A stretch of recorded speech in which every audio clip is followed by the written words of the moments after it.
Hello, good morning, good afternoon, or good evening, wherever you are on this beautiful planet of ours. Welcome to Sustainability in Your Ear, the podcast conversation about accelerating the transition to a sustainable, carbon neutral society. I'm your host, Mitch Ratcliffe. Thank you for joining the conversation today. And you know what? Today is a big episode for Sustainability in Your Ear because it marks our 500th program since we launched back in 2018. So I want to take a moment to thank each of you for listening. By learning, connecting, and acting, you are making the great ship of society turn, albeit never fast enough and constantly in the face of pushback from extractive industries that too often prioritize profit over planet.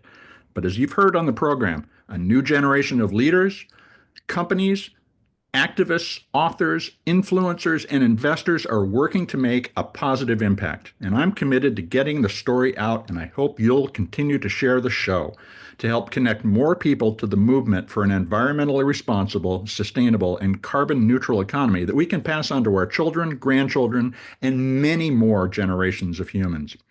Thank you all for your attention and time over the past 6 years. Sincerely, folks, thank you very much. Now let's get to today's conversation. I've been looking forward to this opportunity to talk with Paula Whyman, who's the author of a captivating collection of essays called Bad Naturalist. It's a tale about her purchase and efforts to restore a couple hundred acres of meadowland in the Blue Ridge Mountains of Virginia that had once been a farm and orchard. Paula's stories explore the complex interplay of identity, vulnerability, and the natural world with wit and depth and an eye for natural detail. Her work feels especially resonant for me personally, as I also recently traded city life for the rhythms of the countryside, settling into a holler in the Cascade Mountains of southern Oregon. A holler, by the way, is a place that lies below the land around it, surrounded by horizons higher than it on all sides. You know, sort of a cul-de-sac in nature. Like Paula, I've found myself reflecting on the connection between our internal lives and the landscapes we inhabit, how nature becomes a mirror for our thoughts, decisions, and personal changes. It was a pleasure to encounter and read Paula's stories because they weave the everyday and the extraordinary together, and I'm excited to explore what she's learned. Paula's book, Bad Naturalist, is available online and in bookstores now, and you can follow her work on her site, which is at paulawhyman.com. Whyman is spelled Whyman, paulawhyman.com, no space, no dash. We're going to jump into this great conversation right after a brief commercial break. Stay tuned.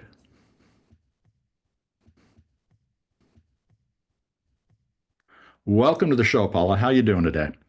Thank you so much. I'm doing well. I'm glad to be here. Thank you for joining us today. It's a special day because we're doing our 500th episode, and it's a pleasure to have you here because I really enjoyed your book. But I wanted to ask a question to start off. After reading it, I don't think you're a bad naturalist. Why the self-deprecating title? Well, besides the fact that my publisher really liked that title, the reason I would say is in the beginning, I really didn't know that much about what I needed to do in order to do an ecological restoration, which is what I'm trying to do here. And I made a lot of mistakes, and there were times when I feared I was making things worse until I learned that that was normal. And at the same time, it was something of a surprise to me, even though I'd been passionate about nature for my whole life and had done a lot of deep reading on it. It was still a surprise to me that there wasn't going to be an answer. Like no one could come to me and say, okay, here's what you should do, and it will absolutely work. And that was so so that's where Bad Naturalist comes from. It's kind of, the human condition is that constant uncertainty about what's going to happen when you intervene in anything. But we really can't understand nature without beginning to understand ourselves. What did you learn about your life and its impact on the environment as you were working on the book and working on the restoration project?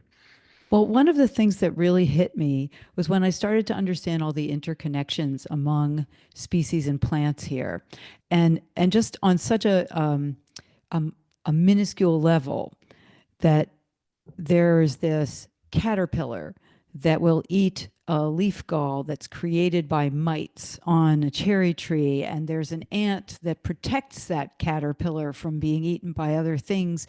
And if one of those things, if one of those links broke, Yeah. If someone decided to spray the tree and kill the mites, they'd actually kill the caterpillars.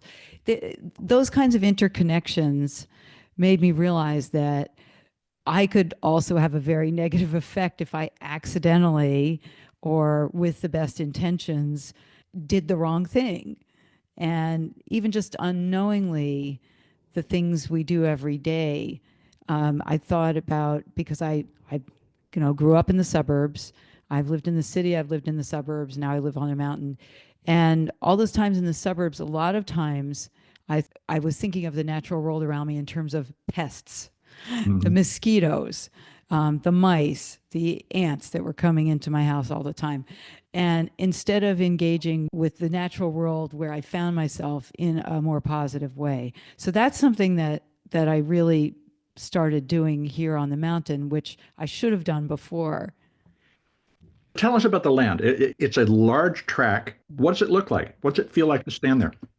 Well, right now I'm looking out a window at about 75 acres of rolling hills and meadow, open meadow on a mountaintop. Is very unusual out here. There are many rock outcroppings that are covered with lichens. There's a grove of old orchard cherries, also covered with lichens. Everything here is covered with lichens. And right now there's snow on the ground. So I can see the steep mountain road that leads down, and I can see that it's still covered with snow. And there are forested slopes, oak hickory forest. There is a high point at one end where you have like a 180-degree view of the Blue Ridge and the Piedmont in the distance. And Shenandoah National Park is about 5 miles across the valley. So I can see Old Rag, which is it has sort of a bald, rocky top, and I can see that from here. And there are all of these very steep hills in parts of the meadows, especially at either end. One of them I call the sledding hill, and this is a good time to sled down it. And at the other end, there's a high point where there's an old oak, which probably grew in the open. It's Hmm. still in the open, and it's buffeted by wind and weather and so on because it's right at the edge, overlooking the valley, and it's about 300 years old. So we know that that spot at least has been open that long. And the reason we know that it grew in the open was because of its shape. Hmm. It has a wide trunk, and a very round crown, rather than a tall and thin, trying to reach the sunlight if it had been surrounded by other trees. So I had a scientist out here at one point who specializes in grasslands, and he said he thought that this mountaintop, a lot of it had been open for many more years than what the farming history reflects. Hmm. And he thought it was probably savanna, grassland with the occasional tree. Um, he said it would have been maintained by lightning induced fires just about every 5 years. Yeah. You're describing reading the land in a really intimate way. And as I related in the introduction, I'm trying to do the same thing with where I've just recently moved. And I've spent the last year, cataloging plants and rocks and animals and the types of soil in this little holler I live in the mountains. How did you get started learning about the place? Well, this is a great question because came my interest in nature has always been more focused on insects and critters and animals, and often in unusual places. So I wasn't really focused on plants, except occasionally I tend to do deep dives into things and become obsessed. Like, so for a while I was obsessed with mangrove swamps. For a while I was obsessed with horseshoe crabs, or there was another time I was obsessed with lizards. I would go through these things, and the mountain is my deep dive. So Hmm. the first thing I had to do was learn something about plants, which I mean, you can't restore native meadows without learning about plants. So I found out that the Smithsonian Conservation Biology Institute in Virginia has a division called Virginia Working Landscapes, and they help farmers and landowners um, improve the native habitats on their land. They give them advice and And they're also studying it. They are trying to learn more about the species here, and there are grassland bird species that are in steep decline, like the bobwhite quail, grasshopper sparrow, and I wanted to be able to encourage these ground nesting birds. So anyway, the woman who came out from Virginia Working Landscapes, they did bird and plant surveys here. So the first thing I got, very first thing, really just a couple months after we bought the land, I had this list of species, including invasive species, the dominant species and what else, they saw on the mountain. Well, then I needed to learn how to recognize them myself. And I ended up walking around with Charlotte Lorick is the woman's name she's now with a place called Oak Spring Garden Foundation. And she is a real expert on plants. And she was able to point out and identify plants even when they were dead and dry.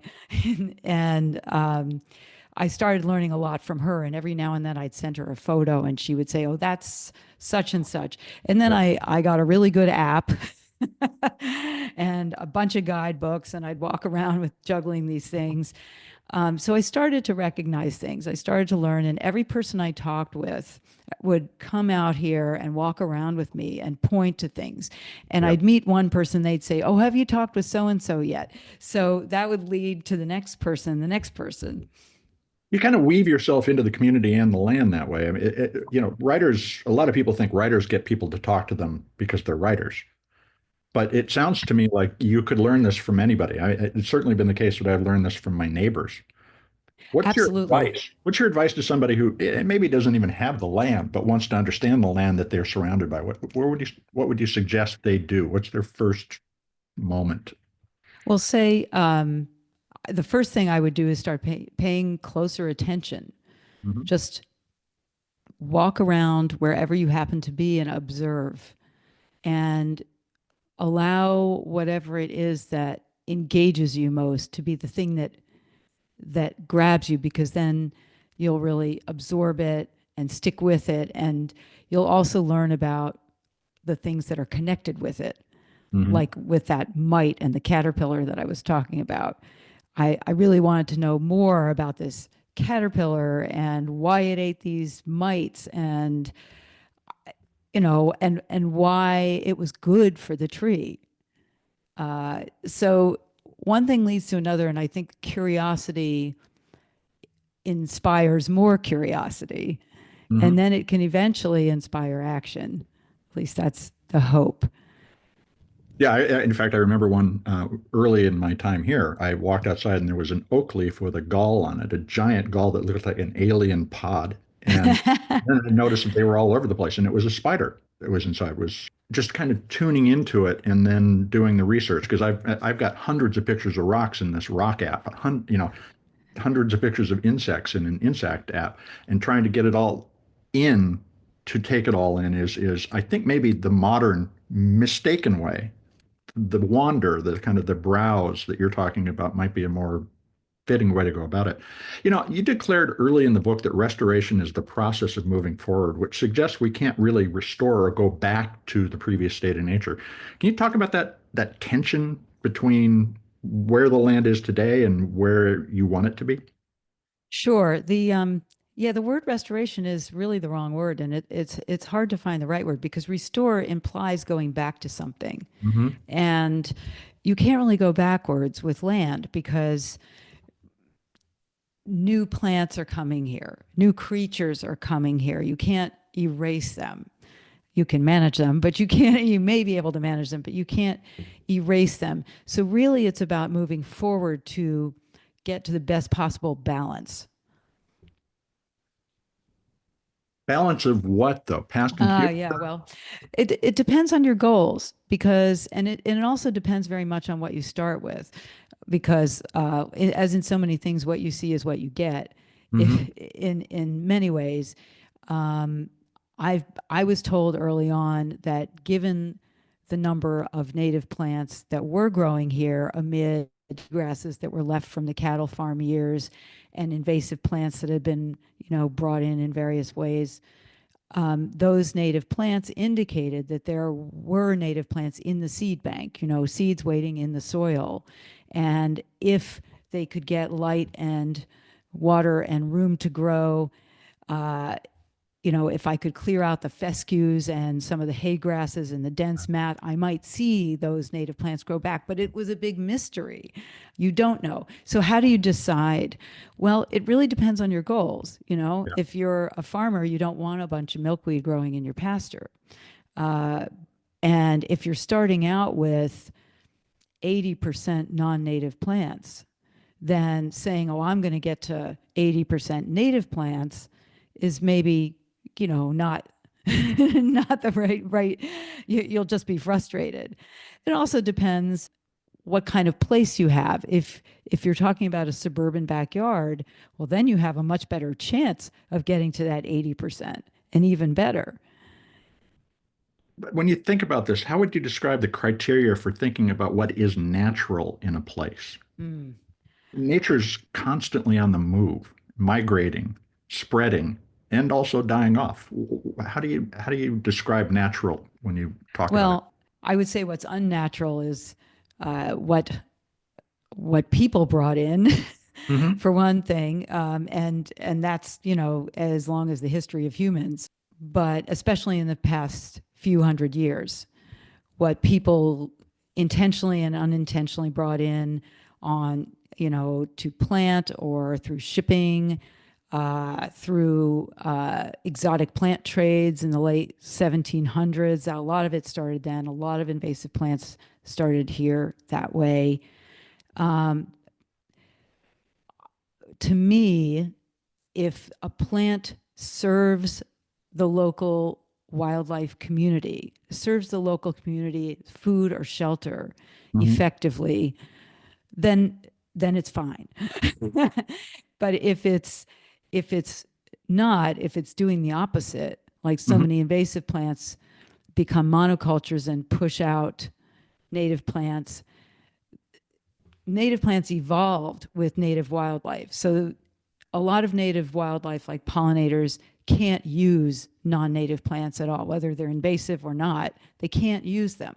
So when native plants get replaced, those bees and butterflies die out.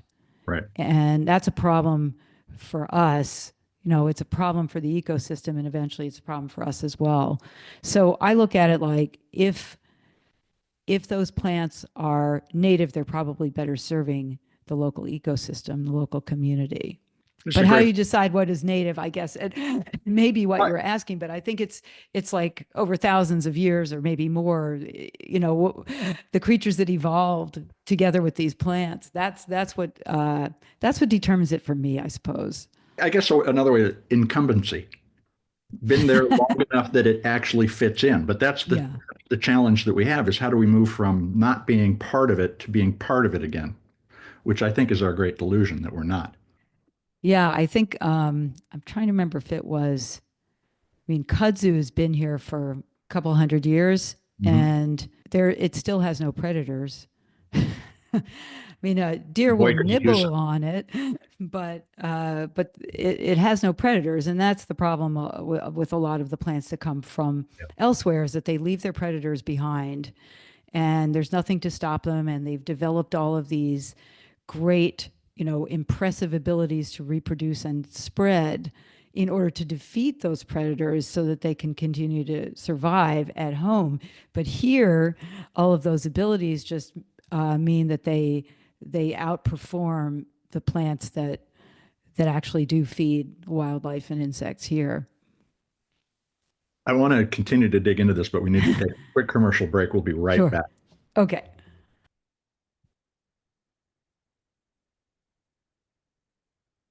Now let's return to the discussion with author Paula Whyman, who writes about her moving to and restoring an abandoned farm in the Blue Ridge Mountains. Her book, Bad Naturalist, is available now in hardback.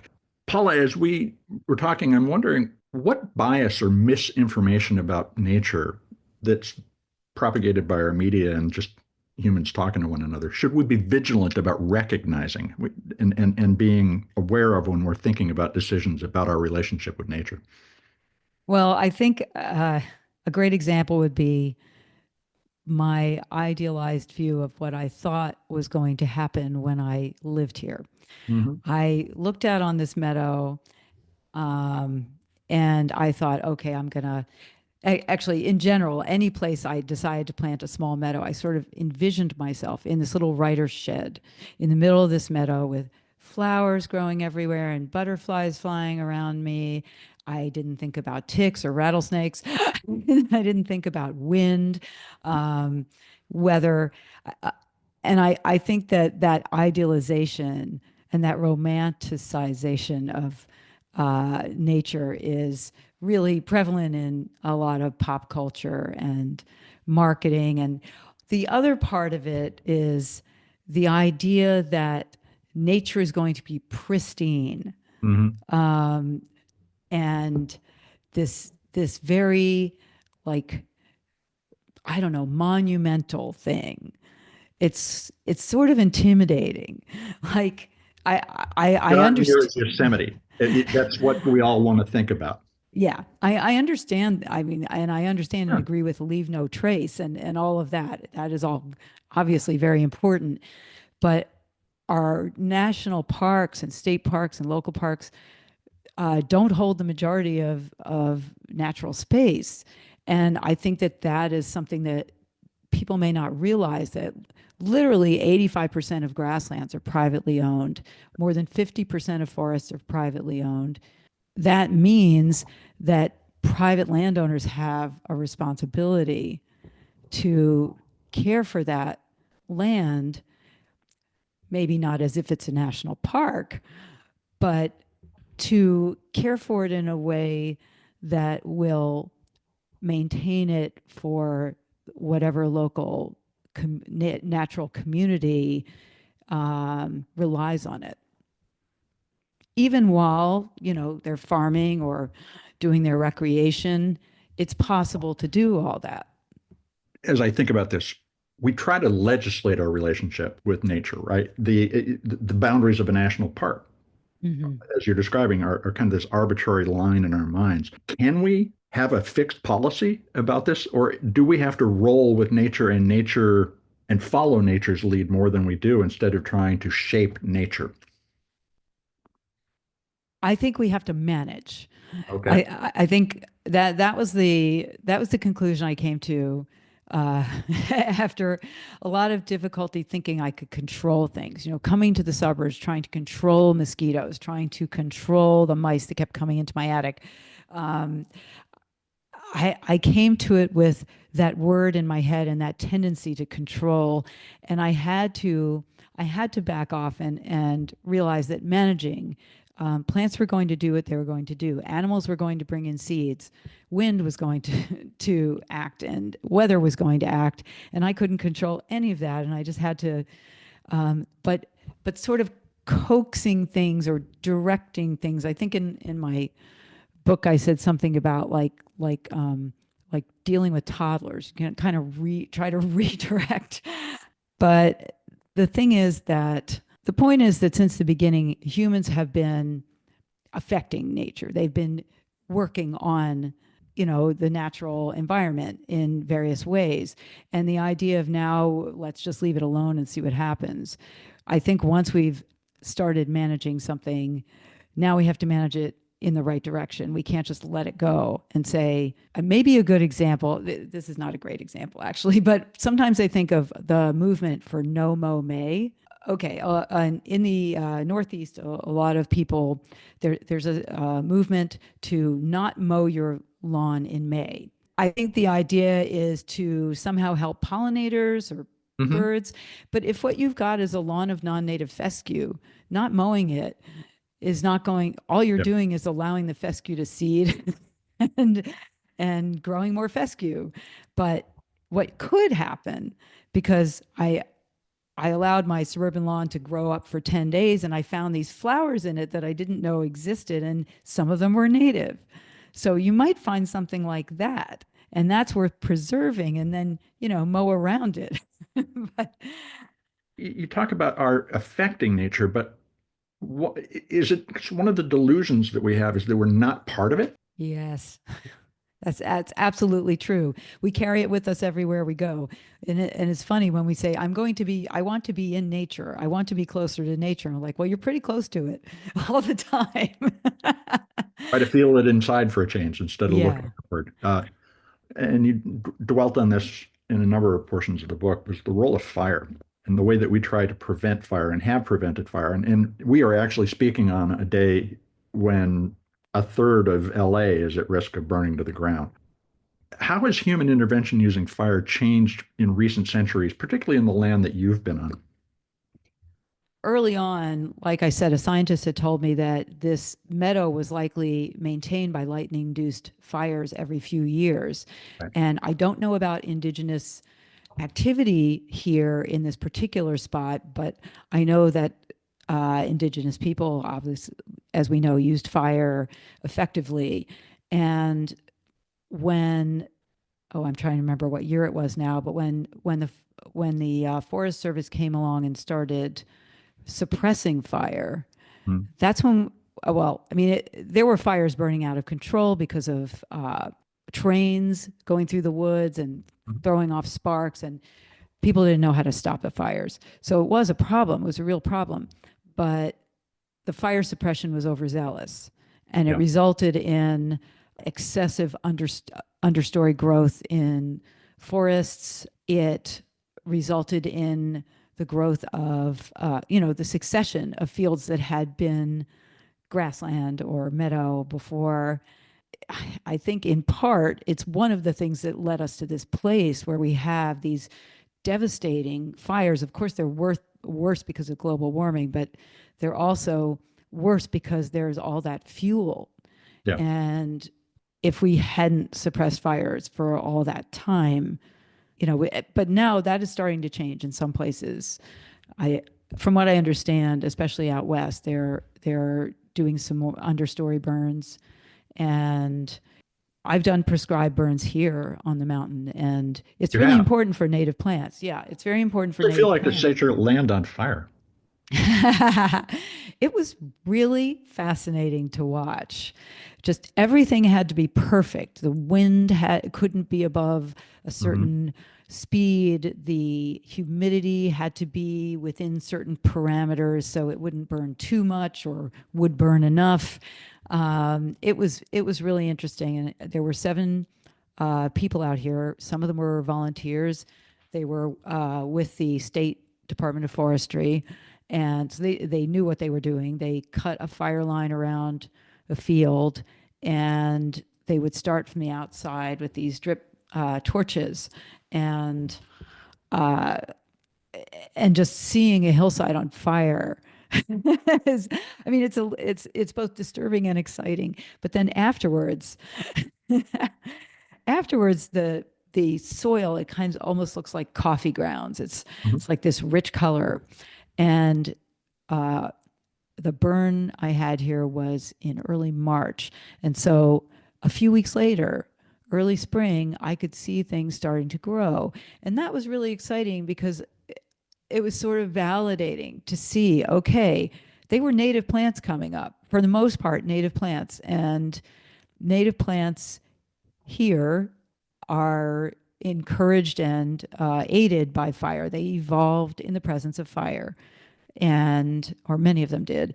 And so, for instance, a blueberry bush will produce more blueberries Hmm. if you burned it, and a lot of plants will produce more seeds, grow more prolifically, whereas non-native plants are not necessarily going to do well in the presence of fire. Although that is something you have to be careful about because there are some invasive plants that do like fire. Right. So when we were choosing which fields to burn, and luckily I had great advice about that, I had to make sure that there weren't certain plants in those fields, and that can be hard when you've got a really dense old hayfield. You've talked about the expertise you've been able to tap into, and a lot of that was your neighbors. And I'm wondering Yes. if you could talk a little about the difference between what the urban view of nature and that of the rural community is, and maybe share what your thoughts are about how those two worlds could be bridged in different ways to create a better view of our relationship with nature. Well, I think when when you live in a city or in a suburb, as I have, you're definitely more shielded in a lot of ways Mhm. from nature. But when you're in a rural area, you need to focus on it really probably as much as people in the city focus on traffic. And you need to know what's happening with the weather. You need to know what's happening with your water. You know, most people out here are on well water like we are. Mhm. And you need to keep track of those sorts of things. And there's in some ways, for better or worse, less government, you know, doing things. So I come from a county where I grew up in Maryland, where the government did all sorts of things for you, and now in a rural place where that's not the case because it's just a much smaller government. But Mhm. the other side of that is that people rely on their neighbors for things. And even though we all live very far apart, my nearest neighbors are about a mile away. But you know, we actually, when it was going to snow the other night, we were texting each other saying, "Well, Right. what should we park a car at the bottom of the road? Do you mind if I park here?" They were, you know, it's that's just how it is. Um, Yeah, that's been so striking for me too, is I have a much better relationship with my neighbors here in the sense that I even mm, talk to them. I remember I lived in San Francisco when we had the Loma Prieta quake back in the 1980s. And it oh was the wow. first time when everybody ran outside because of the earthquake. It was the first time we met our neighbors. And everybody checked on one another. And we did the things that happened in the country, but then we went Mm, back to being completely isolated. But you're talking mm. about this new intimate relationship. It's a fascinating difference. And your comment about how government does more for us and is, I think, one of the keys to understanding the conflict that people have about the role of government. Mm. The red and the blue are so clearly oriented to urban and, or excuse me, rural and urban thinking fundamentally. It'd be remarkable if we could see through this conflict and begin to talk about what we have in common the way our neighbors do and as we found in the country. I do want to say that I love my neighbors in the suburbs. They were Mhm. they are wonderful people. I do think that, well, I actually, an example came to mind because several years ago, in a storm, we had some trees that knocked down some other trees and our fence and so on.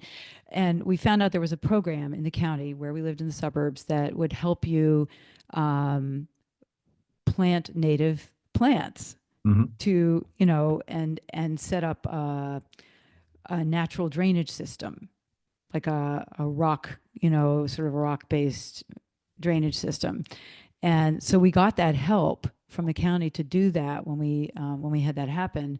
And here, I mean that I actually don't know if I doubt that there's money for that, you Mhm. know. Yep.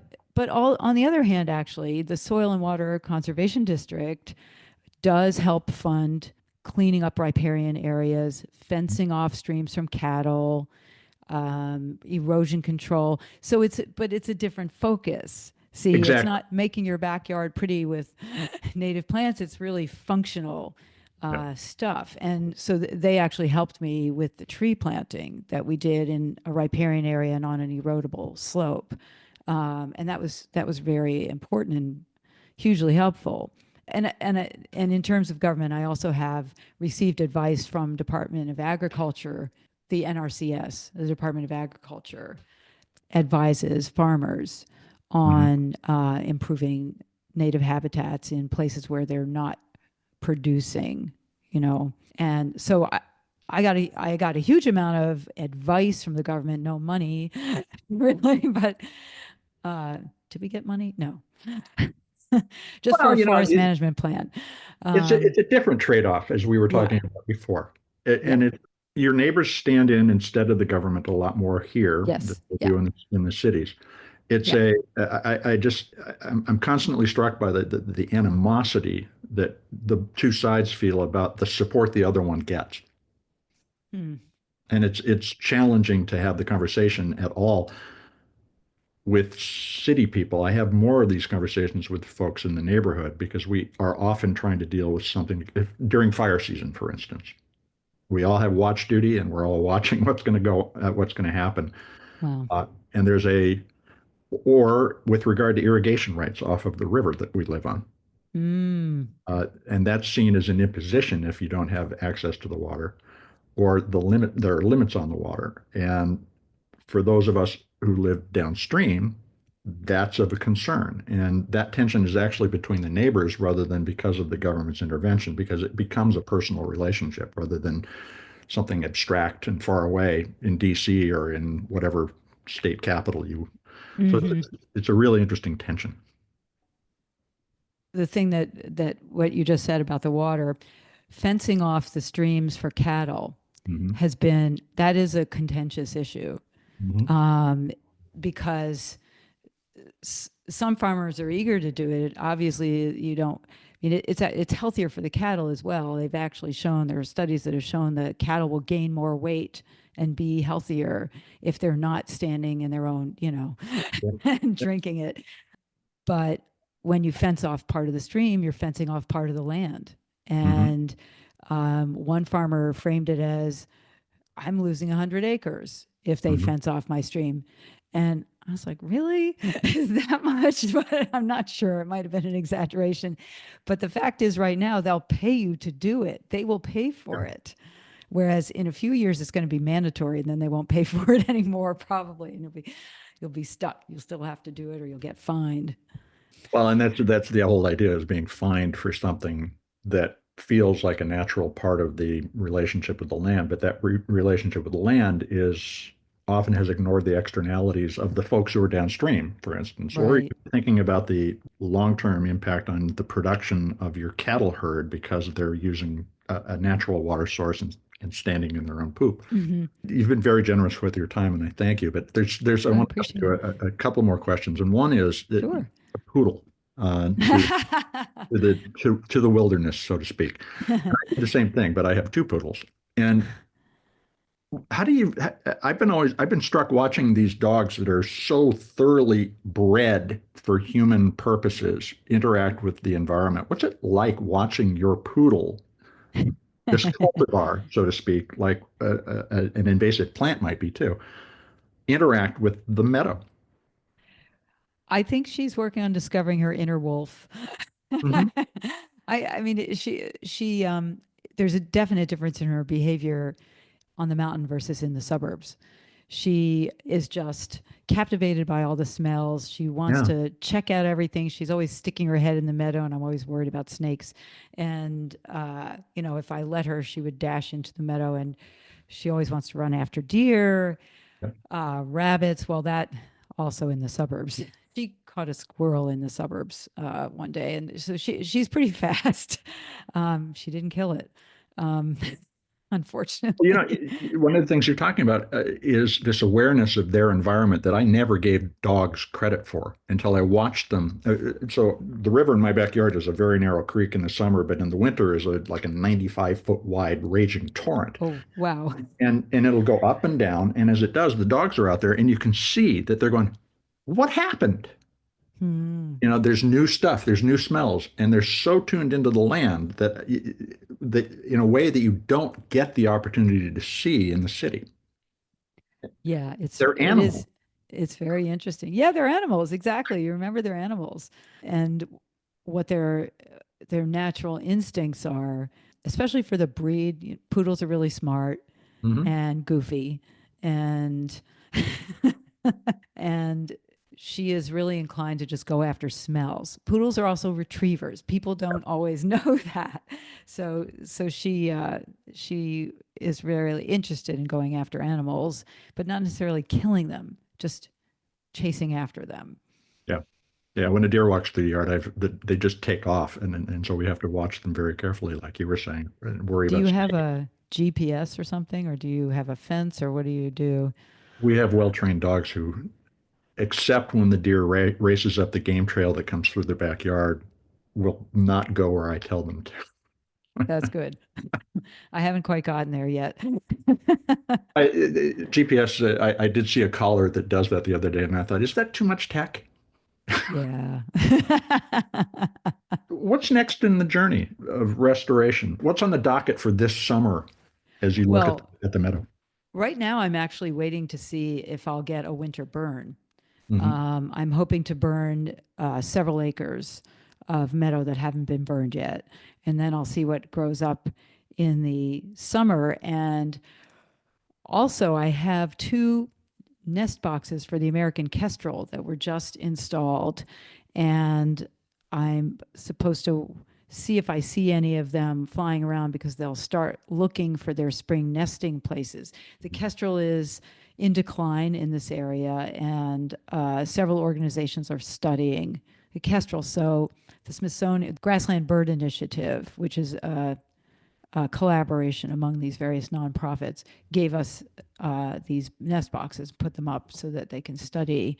And that's something I'm very excited about. And in fact, the other day I saw a kestrel flying over the meadow. So I'm hoping that I'll see nesting kestrels there. And I do, because I'm continuing to do work here, it didn't stop with the end of the book. I am keeping a newsletter. I'm writing a newsletter called the Bad Naturalist Newsletter, and it's free. It has a lot of photos. You can subscribe in my website, where I talk about new things that I'm finding or doing on the mountain. I'm going to be following that story, and then I hope you get a kestrel. We have a great blue heron who nests right above Nice. our house, and it is an awesome thing to see an animal like that. And I'm envious of you being able to see a kestrel. Paula, thank you so much for your time today. Oh, it's a pleasure. Thank you for having me.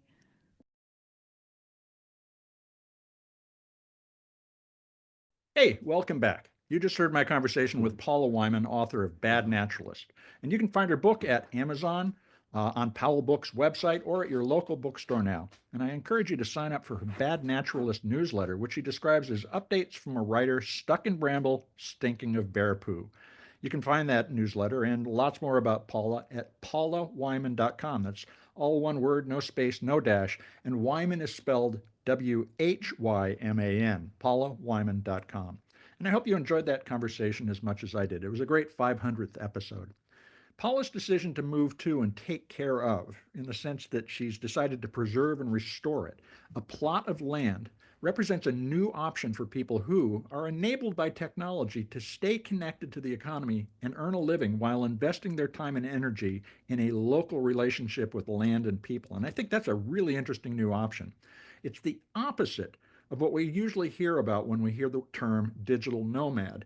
That movement encourages people to travel from place to place. It's kind of like a perpetual tourist lifestyle while working remotely, never putting down roots, always on the move, which, while it can feel pretty good and be a fabulous learning experience, insulates those digital nomads from the challenges and consequences of modern life, even if their activities seem to be one of the fullest expressions of the modern mobile life. I personally have been a digital nomad since 1993, when I was working at a magazine and asked why I had to come to the office every day when I had an Apple PowerBook and an internet connection. And I was told by my editor, well, you have to come to the office because we tell you to. Well, I'd just written a book called PowerBook, The Digital Nomad's Guide. And being young and full of myself, I just up and quit. So for the next 31 years, I lived 100 miles and sometimes 1,000 miles away from the offices where I worked. Instead of being anchored to the jobs, I anchored myself and my family to a place where we had family and we had friends, and my kids could grow up the way my wife and I wanted to raise them. I've always had concerns about that other digital nomad lifestyle because, it's a great experience to travel and everybody should do it. But it also allows people to move on, not to recognize the challenges that locales have and join in with the community to make a difference, to preserve it, for instance. The world can collapse around you when you take that approach because you just keep moving on and eventually it all falls apart. That's happened to many nomadic cultures. For example, the Scythians, who you might have read about in history, their grazing lands in the steppes of Eurasia declined due to their overgrazing, and then by settlements of sedentary civilizations that had laid down roots where the Scythians had been visiting intermittently. Their choice of lifestyles vanished before their eyes. And the point of all of this is we have the ability to adopt a place independent from where we work. And that, I think, is really a new and great option that only took true flower in the beginning of the 21st century. Paula's a living example, and she wrote a book that you can learn from. I encourage you to take the time to read it. Paula's comment that in the country, people pay attention to nature, and particularly the weather, like urban folks track traffic, is important. It's an integral part of life out here, not a place to go and get away. Nature's right here. It's us, wherever you are. Take the time to tune into the land, the soil, the rocks, the bugs, the plants, the trees, the animals and birds. The reward for your effort will be astonishing new experiences. For instance, when I moved to live beside a river, I knew about flooding, but I didn't realize it would be like having a wild animal in my backyard, one that could grow from a shallow 12-foot wide creek into an 85-foot wide raging torrent at the height of rainy season, 14 and 15 feet deep. I'd heard about this, of course, and I'd chosen a place that is not likely to be flooded. But the revelation of seeing how nature pulses with the seasons was an astonishing experience. In the city, nature was mostly contained, and water flowed in gutters and then underground.